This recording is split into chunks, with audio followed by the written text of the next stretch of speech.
Beijing spies reportedly come in all shapes and sizes. That's based on a new report saying a suspected agent for the Chinese regime had been operating in the UK Parliament until getting arrested by British police over the weekend. Here's the twist: he's not ethnically Chinese. The whole house is rightly appalled about reports of espionage in this building. The British Prime Minister striking a tone of defiance. What security risks does the discovery highlight for both the UK and US? What do you think? Let us know below and subscribe if you haven't already.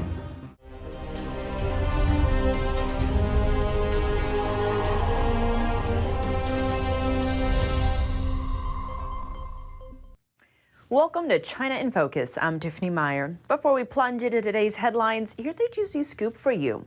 How deadly was China's COVID-19 pandemic? We're all aware of Beijing's suppression of virus origin data, but hidden details are still lurking in the shadows. Our exclusive report dives deep to reveal the untold part of the story, and the truth is shocking. Mark your calendars for tomorrow as we uncover the unsettling reality surrounding China's secret COVID-19 death toll here on China in Focus. Beijing is facing its worst COVID outbreak. Around 250 million people were infected during the first weeks of December. China had reported only 37 deaths caused by COVID-19. We urge China to be fully transparent about what's going on. We do know that we don't know the cases right now. The BBC has found evidence of a considerable COVID death toll in China's rural areas. If you visit local crematoriums, there's a lot of people have died. WHO still believes that deaths are heavily underreported from China. The regime's prestige is based upon this idea that they are really good managers of everything that's going on in the country, and if the COVID numbers are not supporting that, well, one way to address that problem is to eliminate the COVID numbers, right? Within 8 days, I lost 5 close relatives. The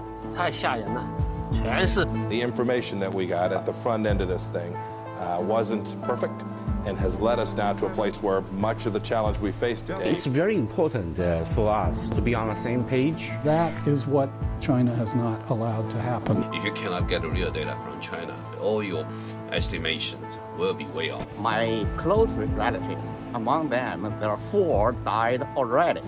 That is from one family. We calculated how long each furnace burns, and then we came back to make an overall estimate, which is around 380 million.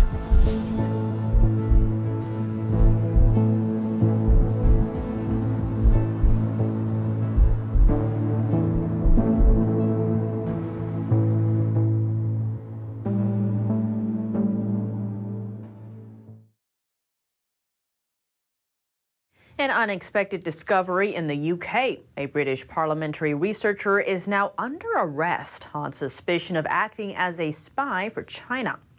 Named Krish Cash, according to The Times, the 28-year-old British man is not ethnically Chinese. UK lawmakers are now pressing the Prime Minister to get tougher with the Chinese regime. Let's dive in. The whole house is rightly appalled about reports of espionage in this building. Rishi Sunak is facing pressure to say China is a threat to national security. It comes after a parliamentary researcher was arrested on suspicion of spying for Beijing. The Prime Minister confronted Chinese Premier Li Qiang during the G20 summit in India over the weekend. I was emphatic with Premier Li that actions which seek to undermine British democracy are completely unacceptable and will never be tolerated. According to The Times, the alleged spy was arrested in March and worked for the China Research Group. He said he is completely innocent in a statement released by his lawyers. Another Commons worker in his 30s was also arrested. The researcher is reported to have links with senior Tories, including Tugendhat and Foreign Affairs Committee Chair Alicia Cairn. Tugendhat is said not to have had any contact with him since before he became Security Minister in September last year. The British government refused to label Communist China as a threat on Monday, despite the parliament researcher's arrest. Beijing labeled the allegation as malicious slander. Next, we bring you deeper analysis into the Chinese spy accusation inside Parliament and what it means for the UK. NTD's Malcolm Hudson spoke to the executive director of the Henry Jackson Society for insight. So you mentioned that the alleged spy is a Westerner, it's British, rather than being Chinese. So do you think this could be an overlooked security factor when vetting for government staff? Yes, most definitely. I think what we've got here is, if you like, the evolution of tactics, which is understandable from the Chinese front. You want to find whoever you can who is the least likely person to be suspected of working for you, and then insert them where you can. So obviously, trying to reach out to Western nationals in Western countries is a sensible approach from the Chinese espionage point of view. But it does, of course, remind us that we have to be vigilant against every sort of possibility of Chinese or indeed other country infiltration. And just finally, so Rishi Sunak appears to be taking a softer stance against China since he's been leader. So originally he was, during the leadership campaign, he was saying he would label China a threat, but he's now backed down from them and called them a systematic challenge, I believe. So do you think that this revelation would be a wake-up call to him? Yeah, I hope it's a wake-up call, because I think what it should show is that whatever posture the British government might put out to China, China has one posture towards us. They view us as a rival, they view us as perhaps a threat to them, and they are determined to gain whatever advantage they can in their dealings with us by using whatever methods are available to them. The case echoes a similar one in the U.S. Former Harvard chemistry professor Charles Lieber was sentenced in April. That's for lying about working for a Chinese state-run program and concealing his financial ties with a Chinese university. Lieber used to head Harvard's chemistry department. He was also part of a Chinese state-run talent program from 2012 to 2015. U.S. officials have raised concerns that the program could speed up China's theft of American technology. A Chinese university in Wuhan paid Lieber up to $50,000 monthly, plus over $100,000 for living expenses, and over $1 million to set up a lab. Lieber did not report his activity in China to Harvard or declare the Chinese income on his tax returns. Lieber was sentenced to 2 days in prison earlier this year, followed by 2 years of supervised release. He was also slapped with a $50,000 fine and a bill for $34,000 in restitution to the IRS. Is a crisis in China's economy putting Taiwan in danger of war? House Select Committee Chair Mike Gallagher says it's a real risk and that Congress members are trying to assess the danger to America's financial system at a Tuesday field hearing. NTD's Xiaohua Li has the details. The House Select Committee on the Chinese Communist Party is holding a hearing in New York City this morning. The topic here is the China threat to the U.S. financial system. The event comes as fears of an economic slowdown are swirling in China. Experts say it could make a Chinese invasion of Taiwan more likely, and that conflict could spell danger for the U.S. We saw that if China were to initiate preparations to invade Taiwan, the losses across our financial system would dwarf the write-downs taken at the outset of the Russia-Ukraine war. To brainstorm a backup solution, ex-chair of the U.S. securities regulator Jay Clayton proposed a plan. This is an area where I would at least consider a pilot program for very large companies disclosing the China-specific risks and what type of scenario planning they have done in the event of abrupt decoupling. That's to allow investors and policymakers to see the potential China-related risks and prepare for them. Other investment experts like short seller Ann Stevenson Yan pledged wider curbs on U.S. exports to China. The export restrictions tend to be more effective, so we look at what technologies those are focusing on and perhaps focus on investment in those.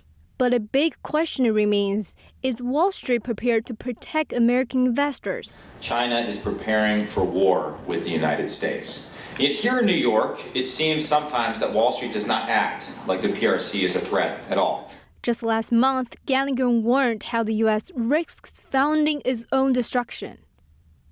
That's after reports reveal Wall Street investments are flowing into blacklisted Chinese companies. They've been flagged by Washington either because of their ties with the Chinese military or for their connections to human rights abuses. Taking on a genocidal communist regime as a business partner is not a recipe for success. It is a recipe for systemic risk. Recently, while in Beijing, U.S. Commerce Secretary Gina Raimondo labeled China uninvestable, thanks to Beijing's policies targeting foreign firms through fines, raids, and a new counterintelligence law. My positions and my policy recommendations are not always popular in this city, but we're not going to be intimidated by lobbying pressure, Wall Street pressure, or CCP pressure. The Chinese regime claims Taiwan as its own territory, despite never having ruled the island. It has vowed to annex Taiwan by force if necessary. Xiaohua Li, NTD News. All eyes are on Beijing's economic struggles. Now, President Biden says China lacks the ability to invade Taiwan. But a Taiwanese officer disagrees. Here's his response to Biden's remark. China's defense budget for both last year and this year continued to grow at a relatively high rate. Therefore, our military needs to be fully prepared. Fully prepared for a possible war. In a Tuesday report, Taiwan's defense ministry noted China is bolstering its air power along its coast, facing Taiwan. To do it, Beijing ordered a permanent deployment of new fighters and drones. The same day, Taiwan spotted 22 Chinese warplanes and 20 warships near the island. Artificial intelligence is everywhere, from our smartphones to our cars. But could it also influence how we vote? A report from Microsoft reveals it might already be happening. NTD's Jason Perry has the details. As Americans weigh their choices for the 2024 presidential election, artificial intelligence is quietly shaping public opinion in ways we might not even realize. Microsoft says their researchers have uncovered what they believe to be a network of fake Chinese Communist Party-controlled social media accounts, and those accounts are being used to influence U.S. voters. A Microsoft spokesperson said the accounts attempt to appear to be Americans, listing their public locations within the United States, posting American political slogans, and sharing hashtags related to political issues.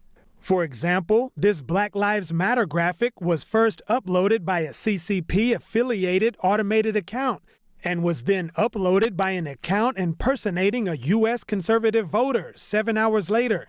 And this Statue of Liberty graphic labeling her as the goddess of violence has 6 fingers on her hand, a common indicator of a photo made by AI. Now you can have one bad actor who can manipulate tens of thousands of accounts.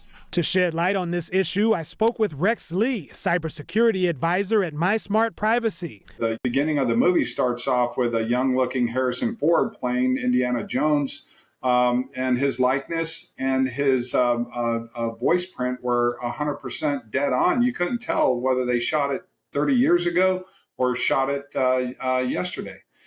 So they can do this with anybody, especially with political figures, because they're in the news, their likeness is out there, and their voice prints have been out there for years. So what should people do to make sure they won't be swayed by these AI influence operations? First of all, you shouldn't be getting your news from any social media platform because these social media companies have a bias. They have a political bias. We know that for a fact. Go back to the end user. They have to take responsibility and understand where they're getting their news. They should get it directly from the news sources, whether that's CNN or Fox or who I get my news from, the Epoch Times.